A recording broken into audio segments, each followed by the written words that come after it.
আজকের ক্লাসে আমি আলোচনা করব প্রথম পর্যায়ক্রমিক মূল্যায়নপত্র 2026 সালে অর্থাৎ ফার্স্ট ইউনিট টেস্টের প্রাক প্রাথমিক শ্রেণীর গণিত বিষয়ের প্রশ্নপত্র নিয়ে, যেখানে পূর্ণমান রয়েছে 20 এবং সময় রয়েছে 40 মিনিট। প্রথমে পরীক্ষার্থীর নাম অর্থাৎ তোমাদের নাম, ক্রমিক সংখ্যা অর্থাৎ তোমাদের রোল নাম্বার এবং বিদ্যালয়ের নাম অর্থাৎ তোমাদের স্কুলের নামটা অবশ্যই লিখে নেবে। প্রথমে দেখো একের দাগে বানান করে লেখো 4 গুণ 1 সমান 4। প্রথম প্রশ্ন সংখ্যাতে রয়েছে 3, বানান লিখলে তহসিতন্তন্য 3। পরের প্রশ্ন নাম্বার খ, সংখ্যায় দেওয়া রয়েছে 7, বানান লিখলে হবে দন্তস একাত্তর 7। নাম্বার গ, সংখ্যায় দেওয়া রয়েছে 6, বানান লিখলে হবে 6 নাম্বার ঘতে রয়েছে সংখ্যায় 5, বানান লিখলে হবে 5 নাম্বার 2, সংখ্যায় লেখো 4 গুণ 1 সমান 4। প্রথম প্রশ্ন নাম্বার ক 4, সংখ্যায় লিখলে হবে 4। চলো পরের প্রশ্ন নাম্বার খ 13, সংখ্যায় লিখলে হবে 1 10 3 13। নাম্বার গয়ে রয়েছে 20, তাহলে 20 সংখ্যাটা তোমরা লিখবে 2 আর 0। নাম্বার ঘ 8, সংখ্যায় তোমরা লিখে নেবে 8। চলো পরের প্রশ্ন নাম্বার 3, পরের সংখ্যা লেখো 4 গুণ 1 সমান 4।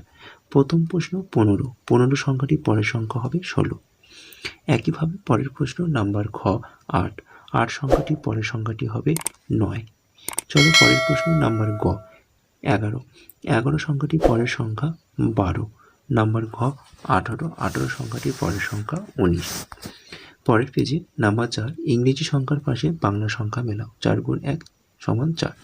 7 7, 15 15, 12 12, 17 17। নাম্বার 5, দেখে দেখে বানান লেখো। 4 গুণ 1 সমান 4।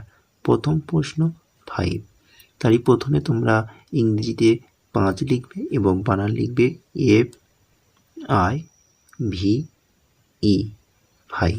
নাম্বার খ, প্রথমে তোমরা লিখবে 4 এবং বানান লিখবে FOUR 4।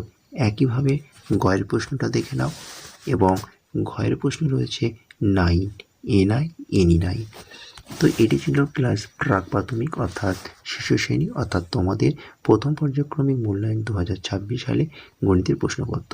তো এই প্রশ্নপত্রটা তোমরা সুন্দর করে দেখো এবং তোমাদের বন্ধুর কাছে এই প্রশ্নপত্রটি বেশি করে শেয়ার করে দাও এবং চ্যানেলে নতুন হলে অবশ্যই চ্যানেলটিকে সাবস্ক্রাইব করে নাও। টাটা বাই বাই, ভালো থেকো, সুস্থ থেকো।